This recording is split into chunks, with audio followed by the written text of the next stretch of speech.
Micro, small, and medium enterprises (MSMEs) account for 90% of businesses, 60 to 70% of employment, and 50% of GDP worldwide.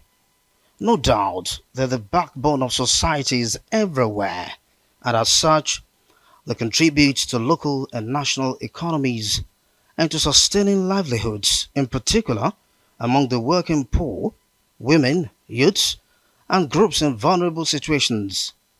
MSMEs hold the potential to transform economies, foster job creation, and promote equitable economic growth if given adequate support. The United Nations General Assembly designated 27 June as MSME Day to raise awareness of the invaluable contributions of MSMEs to the achievement of United Nations Sustainable Development Goals (SDGs). 600 million jobs will be needed by 2030 to absorb the growing global workforce. This should make MSME development a high priority for many governments around the world. In emerging markets, most formal jobs are generated by MSMEs, which create 7 out of 10 jobs. In Nigeria, however, access to finance is disproportionately difficult for smaller firms. The situation is not much different in the least developed countries. Increasing costs of capital and inflation are also challenges facing MSMEs. Amidst gradual recovery from the Naira redesign policy, MSMEs were also exposed to the petroleum subsidy removal in the second quarter of 2023, leading to a surge in pump price by over 200%. Government now needs to do more to harness the potential of the MSMEs. The projected upward review of the minimum wage should strengthen the purchasing power of numerous consumers and support the inputs of businesses. If government policies are geared towards the advancement of the MSMEs and the enabling environment is sustained, the untapped potential of the sector is enough to promote national economic recovery and shared prosperity among all. Tolu Ojewumi, Arise News. Well, Kenneth Amaeshi is a professor of sustainable finance at the European University Institute and is now joining me live in the studio. Good to see you.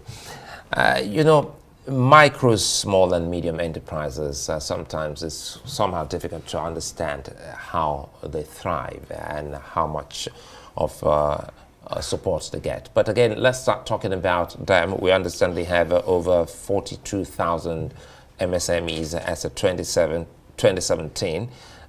We do not know the exact figure. Perhaps maybe you can help us speak to that. How's the environment for MSMEs in Nigeria on a day that the world has asked us to take a cursory look at how the survival is being sustained?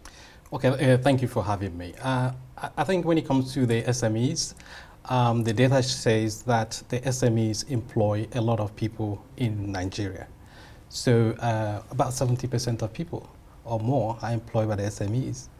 But the problem here is that many of them are in the informal sector. So there are about 90% of them in the informal sector, which is a problem. So one way to help them is to bring them into the formal sector, so that way they can create more jobs. So we can't do without the SMEs, as much as we want the big companies, but the big companies will still need the SMEs to function well. And how do we bring them into that formal sector? And perhaps I think it's a better environment and also gives them some form of professionalism in that capture. Of course, and in addition to my role as a professor at the university in Europe, I'm also the chief economic advisor to the Imo State government. And one of the things Imo State is doing through the leadership of Senator Hope Uzodimma is to focus on what we call the One Kindred, One Business initiative. So here we're encouraging kindreds, communities, groups to create businesses, but on the condition that they have to be registered. So if you're registered, then it's easier for the government to help you. It's easier for you to get grants, and it's easier for you to get access to finance.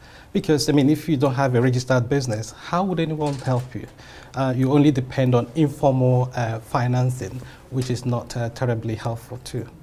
But again, it all started, back many years ago in Europe. You've seen, not talking about the kindred family, episode.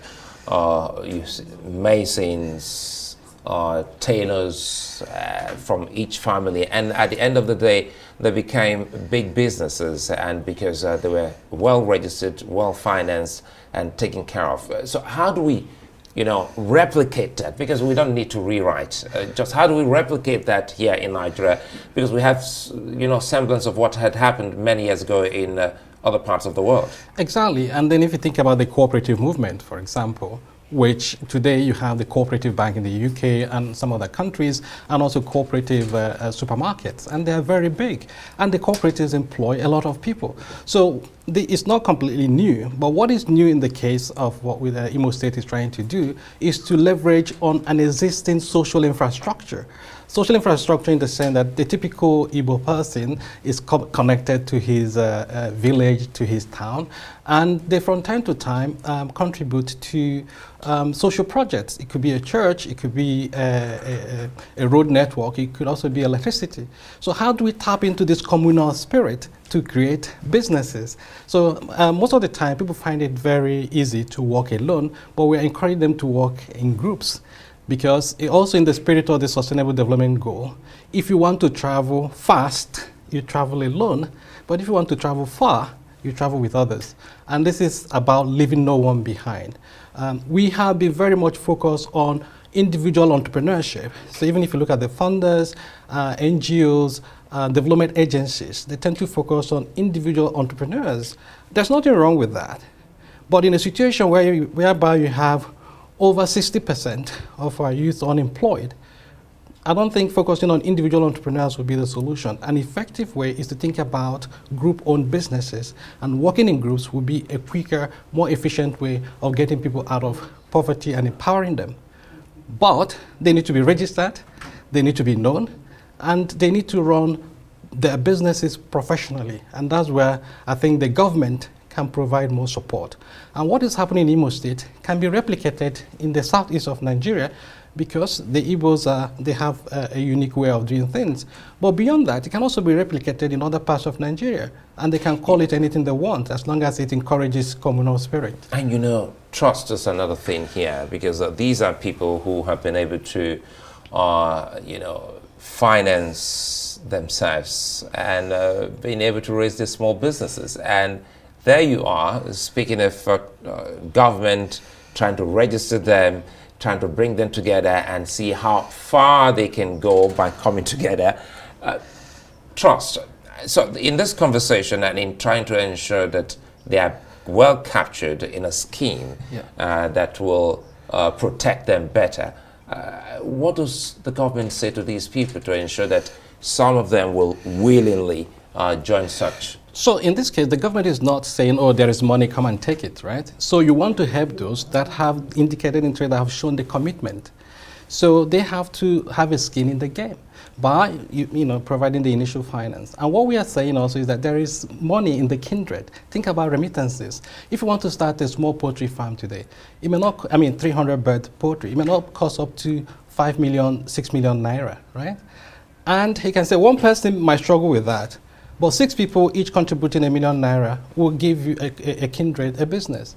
So they have to show that they are interested and they're committed, so that when the government comes, or it might not even be government, we are in a situation whereby companies are beginning to look at this as a way of their own corporate social responsibility. So helping the communities where they do business. The usual philanthropy of digging a borehole or constructing building a school may not necessarily empower people economically. But imagine a situation whereby these companies, instead of giving them these projects, instead of giving them fish, we teach them how to fish. So if you're an oil and gas company, the community can create a business in services. So what's the catch? Because there must be something. You say they're not dangling anything. There must be something you dangle that will, entice and also encourage these people to say, well, I've been doing this on my own. It's time for me to walk in the pack and see how better I can sojourn. Yeah, if you're registered, for example, you have access to finance. Recently, the Bank of Industry floated something for rural businesses. If you are not ready, you won't get access to it. And luck means they're prepared. So one of the things we are trying to do is also to invest in what we call, a kind of investment readiness. And today, there are about 300 of such businesses in Imo State. So even when people are, saying, this won't happen, that won't happen, you say, well, but this community has done it, that group has done it, probably you can learn from them. Professor Kenneth Amaeshi, a delight speaking with you. Thank you.